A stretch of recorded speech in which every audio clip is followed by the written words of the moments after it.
just first of all, give Rice a lot of credit. They could have easily folded the tent, and they didn't.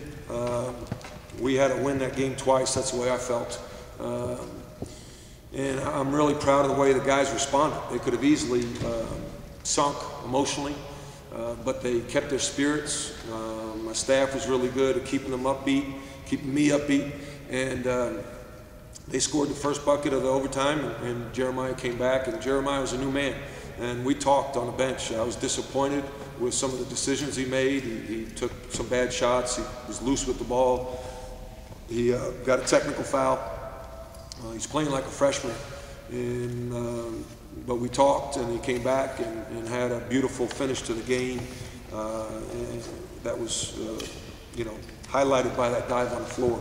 Rob's dive on the floor at Houston, which you guys couldn't see, excuse me, was my favorite play of the year. This is now my favorite play. That dive on the floor was unbelievable. His energy is infectious, and you know, it wasn't a pretty game at times, but I thought our rebounding and our foul shooting were sensational. You said you talked to him. What kind of things did you say I to just him? said, you know, it's, listen, you know, you're playing like a freshman. I said, you need to play basically like an experienced freshman. You're playing like a, you know, high school kid from Bartow, all right? You're now an experienced freshman, play like it. And he, you know, I don't know if that had anything to do with it, but that's made me feel better. I think the message needed to be delivered, and he took over there at the end. You had the lead toward the end of regulation that slipped away, leading to overtime, and you said that you and your staff talked to the guys to keep their heads up. Yeah. What kind of things did you say to perk them back up? Oh, just things like, you know, I remember Dean Smith was the best in those type of situations. Like, this will be good for us. You know, this is good for us. We're prepared for these situations. I thought we were going to get a shot at the end of regulation. We didn't. And we were talking at that time, like, we've practiced for these situations. And then the overtime, hey, this is good for us. This will be a great experience for us. And so you want to turn any negative into a positive. And we tried to do that. And to the kids' credit, they responded. I don't know if there's anything we said. They were probably more calm than we were at the time. But they went out and played a sensational overtime period. I was told that 19 points in overtime is a record at SMU, and you know, it was a hard-fought game. Our defense in the first half was sensational. We did a great job on Kazemi, and but you know, they've got good shooters, and they also are really good at stealing the basketball. So no lead is safe. You know, we got a little loose there. That inbounds pass from Rob to Mike. You know, we work on those things, but the other team works on them too. You've talked all year about Pop and Ryan Harp and Mike Walker and the way they've grown into their leadership roles. Did they take a leadership stand there at the end of regulation too and grab some of the younger guys? No question. I mean, I didn't see it, but you know, the body language says it all. I think, you know, those guys are a very confident group. They've been through some battles. They're an experienced group. They're the seniors. They've been through the wars, the whole deal. And I thought they were sensational. I thought that our offense in overtime really blossomed, and Rob hit that big three at the top of the key. Mike strived to the basket. You know, again, Mike goes 2 for 10, 0 for 7, but he goes 6 for 6 from the foul line and makes some huge foul shots when the game was on the line. Rob goes 7 for 9, 4 of 6 on threes, 8 of 9 at the line. Is he the best shooter in the league? Well, statistically, I think he is, right? Isn't he the best three-point shooter in the league? Yeah. So, and even if he wasn't statistically, say that 10 times fast, I still think he is. He's, I've said this publicly, he and Matt Carroll, who I coached at Notre Dame, are the two best shooters I've coached. And, you know, when Rob misses, I'm like surprised. And so he's a threat, and they know it. And still he gets 26 points. When he has a game like today, do you ever sort of think back to his freshman year when, and just how far he's come since he got here? Yeah, Rob was out of shape. He came off a broken foot, I think he had coming into his freshman year. Was heavy, didn't understand how to work, couldn't dunk, always tried to dunk, couldn't dunk. And you know, deserves a lot of credit besides Rob is Carl Jordan, our strength coach, because he has worked his tail off with Rob, and Rob is finally healthy and in the best shape of his life, and you know, he's actually dunking the ball. He's actually handling the ball. I mean, Rob's bringing the ball to court. Rob couldn't do that, and that's a credit to Rob, and also I think Larry Mangino, who works on the ball handling every day with these guys. But Rob puts in a lot of time. He is a very hard worker. What do you feel like you were doing wrong as a team that actually let Rice get the game in overtime, because you made most of your free throws? Yeah, well, I think that they hit some tough shots. I mean, Capers hit a 3 across from their bench. You know, it's like 28 feet. They were going to Jackson, and he was driving to get to the foul line, so we went to a 1-3-1 zone, so we had to pass it. And Capers hits that deep jumper. Then I struggle with his name, number 32, Flager, hit that 3 over a hand in front of their bench. You know, they don't have to hit those shots. And then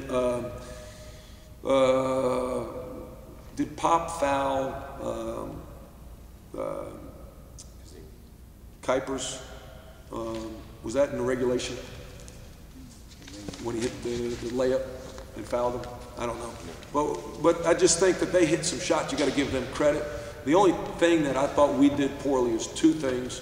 We let Capers get that jumper at the top of the key, and then the inbounds pass from Rob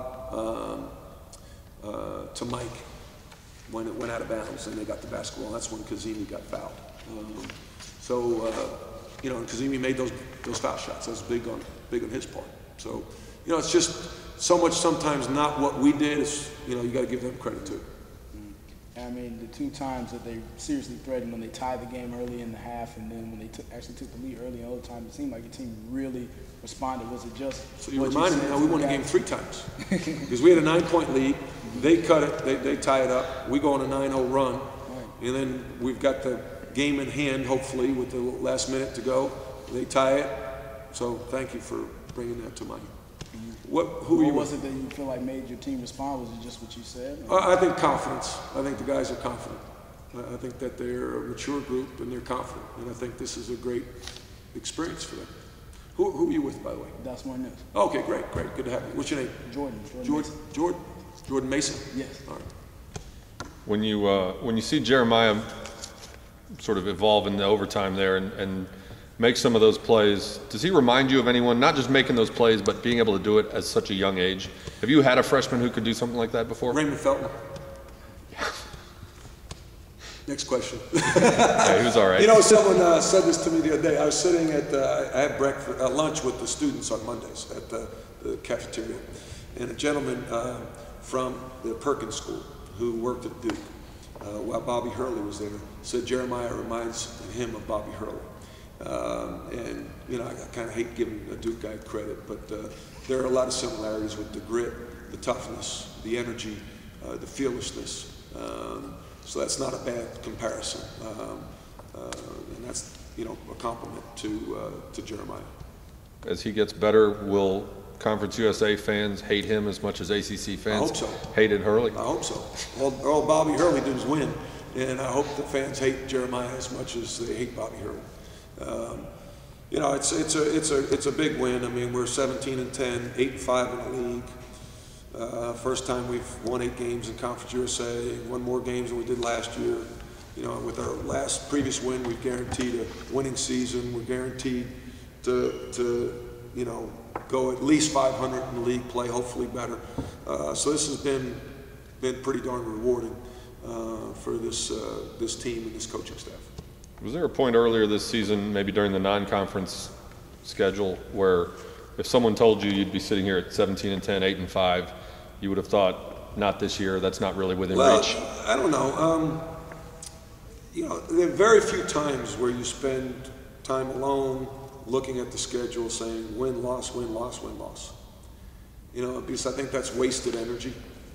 And so I think our staff was fairly confident in Larry being the, you know, having the experience with our offense and having experience at Air Force, was already very upbeat about the direction of what we were doing offensively. And then I thought our defense picked up since probably the Memphis game at home. And, you know, and our guys believed. And I think, you know, winning in the non-conference, even though the schedule wasn't as challenging as it was in the past, that's a good thing because it gives you the confidence that you can win and win close games. And I don't care who you're playing. We had to go out to Abilene and play and won, you know, very close game on the road against a non-D1. Well, you know, there are a lot of good players, a lot of good coaches. This league has really good players and really good coaches. And I thought that non-conference prepared us, gave us time to put in our offense, work on our defense, give us confidence that carried over.